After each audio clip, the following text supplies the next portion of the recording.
Ça s'apprend, mais c'est très difficile à apprendre. Il faut être beaucoup observateur. Il faut avoir les yeux plus grands que les oreilles.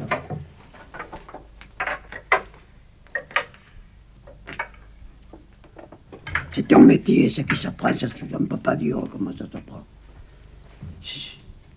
Je ne peux pas dire, je ne peux pas expliquer.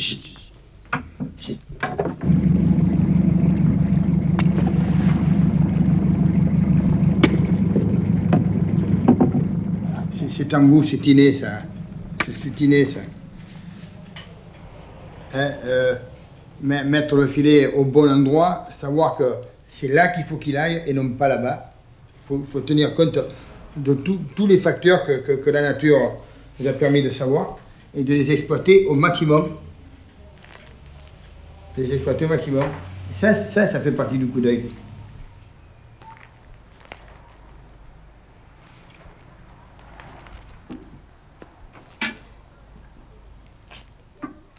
C'est une école. C'est une école. C'est comme à l'école. Moi, à l'école, je n'apprenais pas. Ça ne me plaisait pas. Je portais l'aiguille. Je portais l'aiguille dans le bureau. Avec du fil. Et puis je sautais par-dessus le mur, là. J'allais pêcher dans les salins, là-bas. J'avais 10 ans. Vous voyez? C'est un virus. Je dis toujours que je ne ferai pas comme mon père, mais je crois que même que je gagnerai un gros loto, j'irai pour le plaisir. Le virus, quand il est pris, mon père il gagne 10 milliards au loto, demain il va mettre les filets au point de sûr. Hein. Eh bien, il l'a appris par son père. Hein. Il est arrivé à l'âge de maturité où il a travaillé par lui-même. Il a sûrement acquis parce que on apprend toujours. Il a développé son savoir, il a augmenté son savoir. Et il s'est fait ses propres remarques. Il a eu en son temps les bénéfices de l'évolution, de la technicité.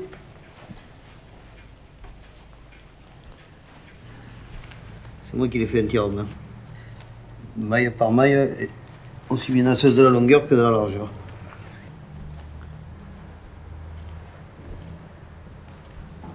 Je me souviens, lorsque j'allais à l'école, j'avais 8 ans, 9 ans, on nous demandait ce qu'on voudrait faire comme travail.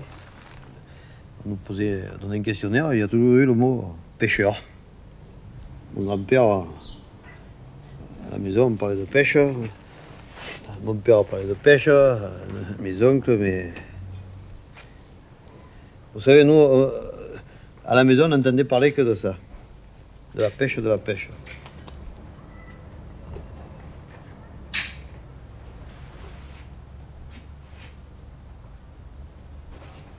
Je la fais vraiment parce que je l'aime, parce que ça me tient à cœur. Hein. C'est un plaisir, il faut dire ce qu'il est, c'est un plaisir de la faire parce qu'on aime ça. Peut-être parce que je n'ai connu que ça dans mon jeune âge. Bon, mais je vais le tendre. Quand vous videz son poisson là, qui bouge, dites. Vous savez pas que lorsque je vide le poisson sur le bateau, j'ai envie de tous les manger. Voilà. C'est prêt pour demain. Déjà ce soir, je sais où je vais demain matin.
ne passe jamais 2 fois au même endroit. On n'est jamais, on soit dans le même parage, mais pas exactement au même endroit. Ça dépend des poissons qu'on veut pêcher. Prenons un exemple, nous sommes au temps, la lune elle est juste dans le premier quartier, à tel endroit, il doit y avoir des rougiers. Voilà. Et je vais à tel endroit, à 1 jour ou 2 près, il y a des rougiers. Selon les poissons, des fois, si c'est pour faire de la bougarvelle, si c'est pour faire de l'encornet, on pêche mieux avec la lune. Si elle est nouvelle, si elle est ancienne, si c'est la demi-lune, on paye tout un tas de... Si c'est le premier quartier, le deuxième quartier, selon l'année, selon comment est le quartier de lune, on pêchera mieux au rougier, selon le quartier de lune. Mais ça change à tout moment, d'une semaine sur l'autre, 2 jours sur l'autre. 2 jours sur l'autre, ça change.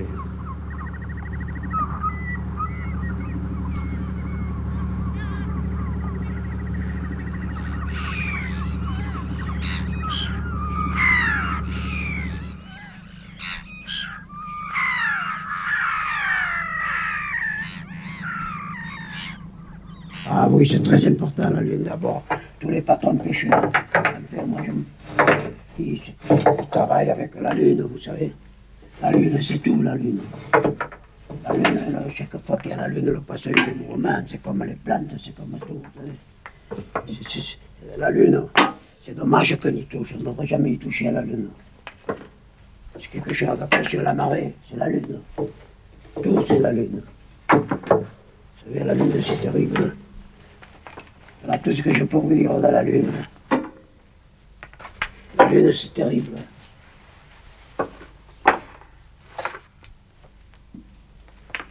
C'est formidable. Formidable, c'est la nature, ça joue sur la nature. C'est la nature, ça. C'est la nature qui sont en train de détruire. Avec leur pollution, avec toutes leurs conneries qu'ils ont dans la tête. Voilà.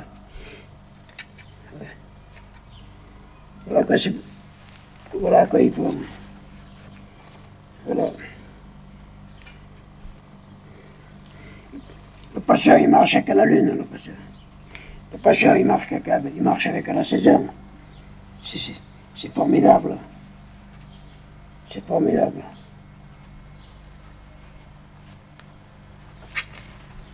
C'est formidable. Nous, c'est les vieux là, qui nous ont appris ça. C'est pas nous qu'on a inventé. Hein. C'est ceux qui sont restés avant nous qui nous ont appris ça. Les vieux. Tous les vieux pêcheurs. Ce que les anciens ont appris de leurs parents, eh bien, ça nous a été communiqué et on y apporte une suite qui est nécessaire et qui vous permet d'évoluer. On découvre toujours. Et on essaie toujours d'apporter le plus de finesse possible, le plus de sentiments à une amélioration qui vous permette des joies plus intenses. C'est la délicatesse qu'on apporte au travail. C'est un travail qui est fin. Et je dis sensibilité, je ne crois pas me tromper. Malgré qu'on capture du poisson, mais enfin, le fait de le pêcher, je dis qu'il y a de la sensibilité parce que vous savez que vous avez monté votre filet, vous l'avez armé pour pêcher, vous contrôlez ce que vous avez fait et vous en avez votre propre appréciation et votre propre joie parce que vous avez apporté beaucoup de plaisir à le faire. C'est le grand savoir, dans la façon de travailler, de savoir travailler un endroit de pêche, de savoir l'exploiter au bon moment, avec le maximum de conditions qui vous avantagent, qui vous permettront de mieux réussir dans la capture. Ça, c'est une finesse.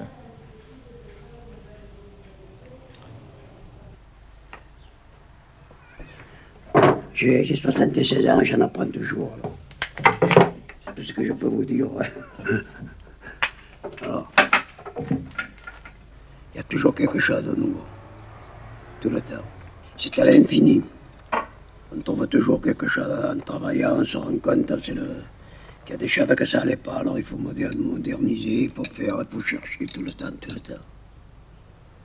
Et ça, c'est le métier, et ça sera toujours pareil. Et ceux qui viendront après mon fils, ça sera pareil, exactement pareil. Il faudra qu'ils cherchent toujours quelque chose de nouveau.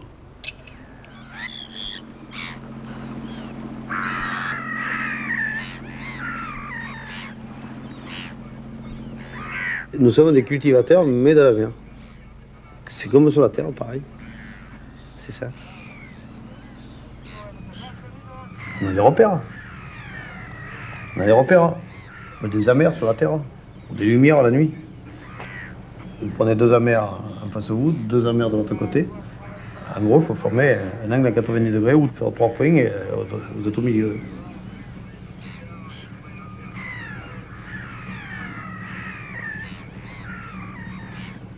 Si vous faites voir des amers, moi je verrai bien, mais vous me direz oui bien souvent.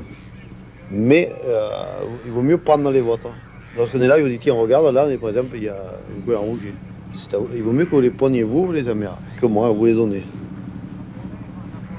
Bon, maintenant, il y a des moyens de navigation qui sont en retrait, il y a des moyens électroniques, mais ça revient à un prix fou. Alors, le social des signes, le sondeur et la montre.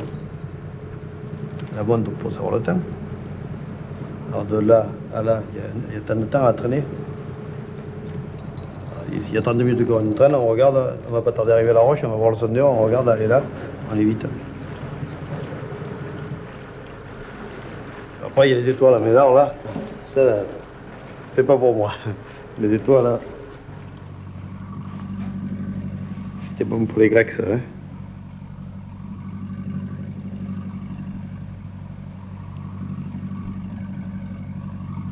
Il faut qu'il savoir retenir ses repères, avoir une bonne mémoire. Parce que c'est une année, quand vous prenez du poisson à quelque endroit, il faut que l'année d'après, vous alliez pêcher encore le même poisson. À la même, des fois, il y a 2-3 jours de différence. Ben, il faut arriver à le trouver. Il faut le chercher, vous voyez. Je parle des salins, vous voyez là. Les salins, je marche droit comme ça dans l'est, vous voyez. Droit dans l'est. Lorsque j'arrive à 33 mètres, là, il y a plus d'âme. Là. Après là, c'est que des pions. Là, il y a des pions, il y a des secs, là. Vous voyez, là, il y a des secs. Vous voyez, là, il y a 2 bateaux, là. Il y a 2 bateaux. Roger pourra nous expliquer comment, là. Parce qu'il a travaillé avec son père qui faisait le palang, vous voyez. Et vraiment, son père, c'était un monsieur. C'était un monsieur. Depuis le point zéro jusqu'au fond de maximum de 35 mètres, existent les posidonies, ce que nous, les pêcheurs, appelons les algues. C'est-à-dire que jusqu'où travaille le rayon du soleil, après 35 mètres, le soleil n'éclaire plus. Et il y a une flore différente. À partir de 33 mètres, 34, 35 mètres, il n'y a plus d'algues, il n'y a plus d'herbiers, oui. Il n'y a plus d'herbiers. Alors on se guide avec les points de repère que nous avons. À l'époque, on n'avait pas de sondeur, nous, c'était les points qui nous servaient, oui. 30 mètres commence la bronde. Et alors la bronde est un fond différent. Déjà, il n'y a plus d'algues. Là, on y rencontre de gros oursins, des grappes de raisin, des paumes. Et en vous avançant au plus en plus dans la bronde, on y découvre une autre espèce de flore que l'on appelle le tabac, qui sont de petits rubans marrons, frisés, très enroulés, qui dégagent un bon parfum. Et il y a aussi des trous pourris. Ce sont des algues qui sont amenées là par les courants et qui stagnent, d'où le pourrissement. Et on y découvre parfois des coins favorables à la pêche de rouget blanc, qu'on appelle plus couramment le fangoï. Puis on reconnaît aussi avec le poisson, la roche. Le poisson de roche, il est rouge. Et le poisson qui est sur le sable, il est blanc. Vous voyez? Il n'y a que comme ça qu'on le connaît. C'est comme ça qu'on arrive à reconnaître les fonds. Tous les poissons de roche, ils sont rouges. Et tous les poissons de sable, ils sont blancs. C'est pour ça qu'ici, il y a beaucoup de différences de poissons. Oui. C'est pas comme dans l'Atlantique ou dans l'océan. C'est pas pareil. Le poisson de la Méditerranée, il y a beaucoup de couleurs. Oui. C'est tout ce que je peux vous dire, que je sais. Au départ, les anciens sondaient les fonds au moyen d'un plomb au-dessous duquel il y avait une poche, un plomb qui était assez pot, et sur lequel ils adaptaient du suif. Et lorsque ce plomb touchait le fond, qu'il soit rocheux, par exemple, le plomb était tout râpé, brillant. Si c'était des fonds mous, la partie molle restait collée sur le suif, et ainsi de suite. Et c'est de cette façon que les pêcheurs se sont aperçus à connaître les fonds. Et chaque fois qu'ils relevaient, ils sondaient pour avoir les profondeurs. Et de ce fait, ils ont pu savoir qu'à 35 mètres, il n'y avait plus d'algues.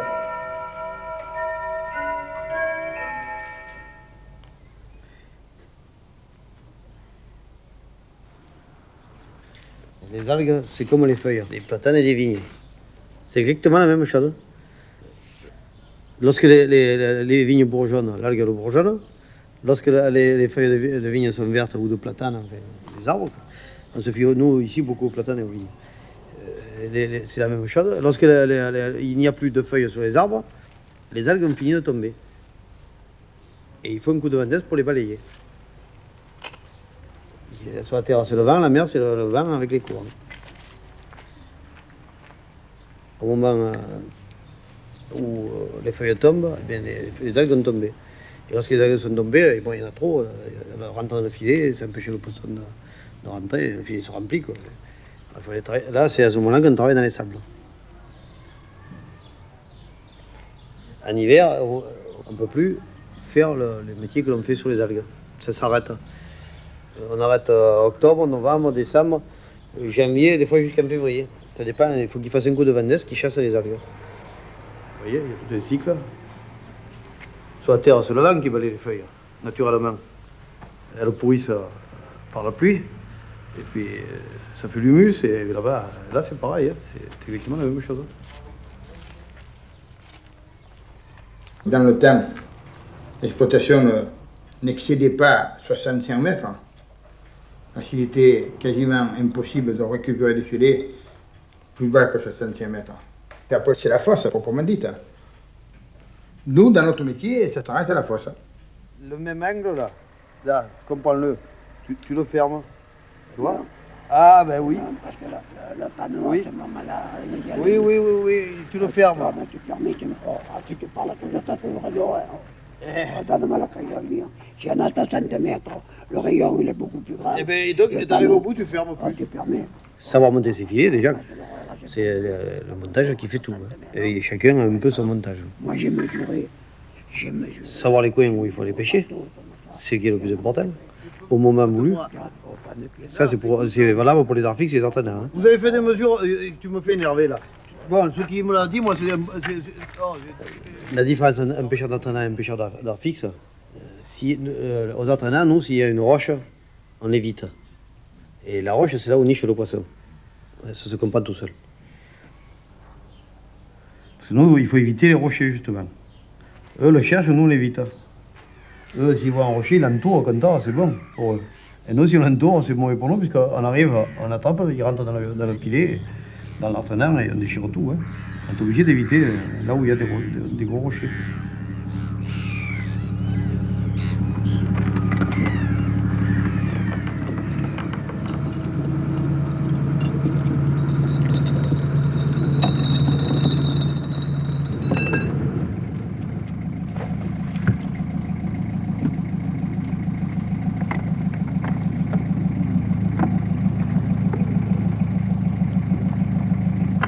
Savoir monter ses filets, il faut savoir monter ses filets, il ne faut pas qu'il y ait une maille qui est de plus d'un côté que de l'autre.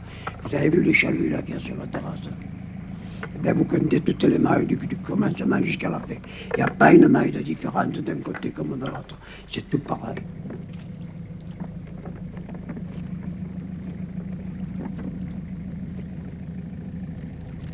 Les deux gosses, c'est véganique.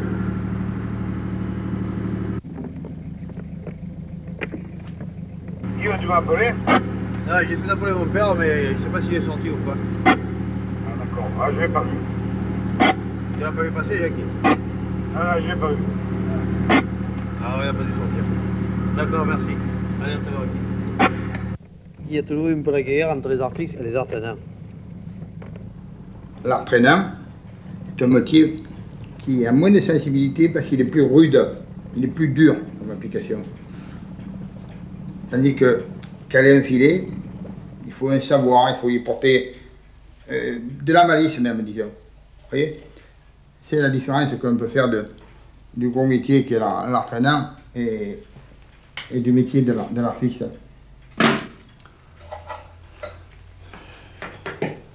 Et il y a bien sûr le pêcheur qui fait l'art traînant, qui a toujours fait ça toute sa vie. Et il y a celui qui a fait toute sa vie le petit métier. L'éducation n'est pas la même. Tout en étant d'aussi bons pêcheurs les uns que les autres, mais l'éducation n'est pas la même. Il faut connaître aux entraînants la même chose qu'aux arts fixes, un endroit où va faire du poisson, où il va y avoir du poisson. Il y a des trous où il y en a, des trous où il n'y en a pas. Il y a des fois où vous en auriez une demi-heure, ça suffit.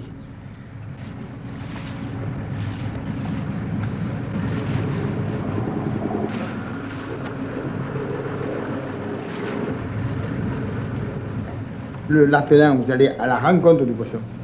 Hein? Vous avez beaucoup plus de facilité à récupérer un poisson parce que d'une part vous traînez sur le fond et d'autre part vous avancez. Hein? Si l'on considère que un gangui, un filet, un art traînant, dans une journée de travail, il a parcouru entre 10 et 12 000 sur le fond. Alors, ça fait beaucoup plus de possibilités de rencontre, hein. Le temps qui marche en plus. Alors le gangui, lui, c'est fait pour travailler sur les algues, et le chalut pour travailler sur le sable. C'est pas du tout. Alors là, les montages sont tout à fait différents. Si on calait un gangui sur où on travaille au chalut, on se remplirait de saleté, c'est tout ce qu'on ferait. Et si on calait un chalut sur les algues, il se mangerait, c'est tout à fait différent, ça n'a rien à voir. Au fur et à mesure qu'on va vers le large, que les fonds sont mous, on allège le filet. Mais le principe du filet et le montage est toujours le même. Ça ne change pas.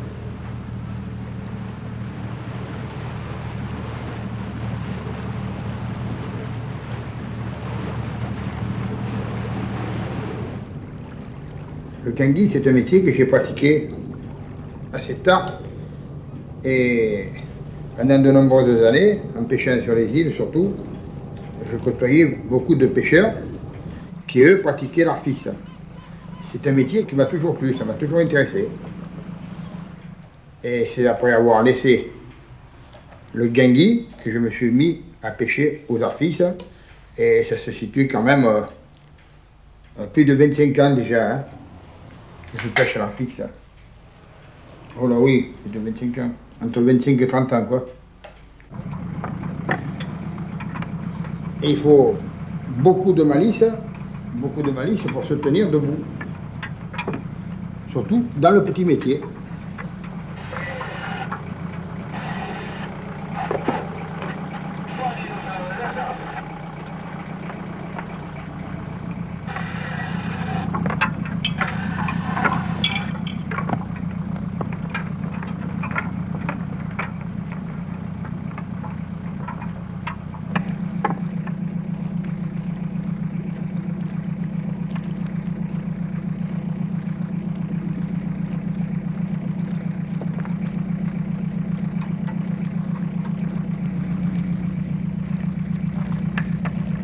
Si vous avez un filet de poste à caler, il faut savoir que là doit se caler le filet. Plus loin, plus sur la droite par exemple, ce ne sera pas bon parce que le poisson n'arrivera pas là. C'est là qu'il va s'arrêter. C'est là qu'il va s'arrêter. Il faut que le filet soit calé dans le sens où le poisson est obligé de rentrer, étant prisonnier dans le filet, il ne faut pas qu'il puisse partir.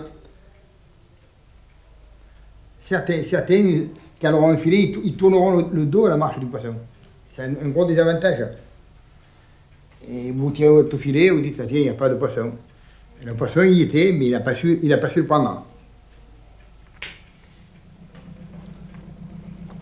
Le poisson se rend compte de ce barrage devant. Il évite. Lui aussi s'apprivoise de ce côté-là et devient malin. Il évite votre filet.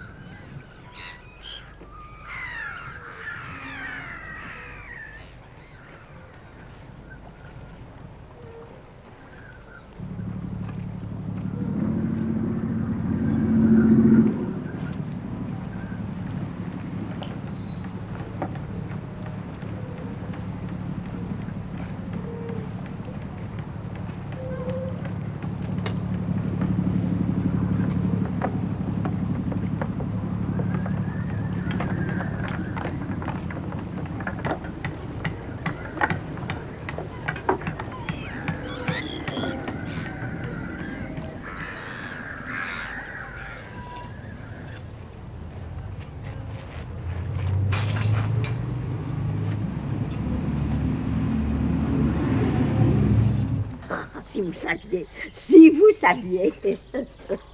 Heureusement que vous ne savez pas.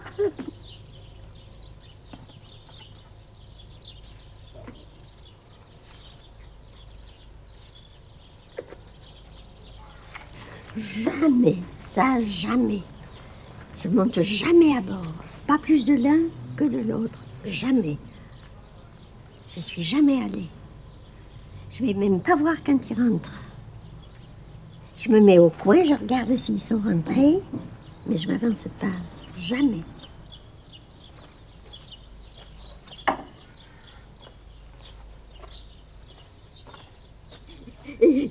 Et faites attention que c'est moi qui marque tout, c'est moi qui fais tous les comptes, tout. Et des fois, ils me font devenir folle. Quand je suis arrivée ici, je ne connaissais pas ni un rouget, ni un pachot, ni un saran, je ne savais pas ce que c'était. C'est que vous savez, moi, c'est pas mon métier, ça. Et voyez, on s'y fait. Ah, c'est moi qui m'occupe de tout, le carnet, tout. Tout ce qui est vendu ici, c'est tout moi qui vends, qui encaisse, qui m'occupe de tout. Je fais les comptes, tout. Après, j'arrive, j'ai vendu ça, voilà. Je marque tout. Comment je fais autrement? Faut savoir, hein? Et autrement, on n'encaisse jamais un sou, hein? Moi, à la maison, je fais mon prix, je dis, voilà, c'est tant. Vous le voulez, vous le prenez, vous le voulez pas, vous le laissez, ça fait rien, il est vendu. Oh mon Dieu, il donne tout en vrac, là, il y a des lunettes là-dedans. Vous voyez, Papa Tille, lui, moi j'en ai eu 3 de patrons, vous voyez. C'était les 3 meilleurs patrons du port. Vous voyez, et quand il me disait quelque chose, j'écoutais, j'ouvrais les oreilles et j'ouvrais les yeux, vous voyez. Et vous savez, ils sont morts tous les 3. Ben, s'ils m'entendent, vous savez, de là-haut, ils sont contents que je parle d'eux. Ils sont tous morts, ça va maintenant. Oui, tu te rends compte combien ils auraient 100 ans? Qu'est-ce qu'on en ferait là, au milieu de tous ces centenaires? Qu'est-ce qui nous embarrasserait? Il y a un moment, il y a un lien même. Il y a un moment où il y a un lien, je crois, entre la mer et nous.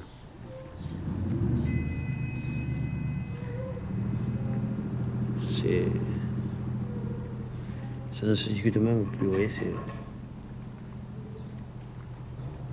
je crois qu'il n'y a même pas d'explication. On ne peut pas donner d'explication là-dessus.